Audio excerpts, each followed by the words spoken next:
In this chapter, we are going to be talking about one of the more risky things that you can do in a relationship, and that is self-disclosure.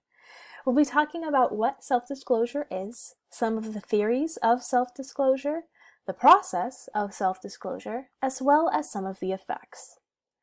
So first, let's talk about self-disclosure and interpersonal communication. Self-disclosure is the purposeful disclosure of personal information to another person.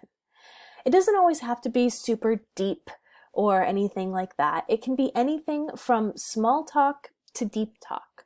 So even just telling your classmate what your major is or what your hometown is, that counts as self-disclosure. Now, this isn't as high-risk self-disclosure as some other things that we might tell others, but self-disclosure is a really important part of building a relationship.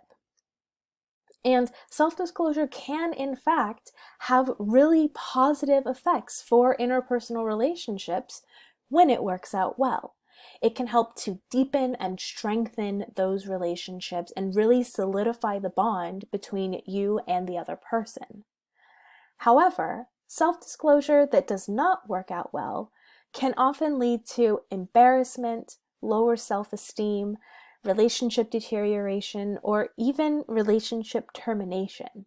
So that's why I say that self-disclosure is one of the riskier things that we can do in a relationship.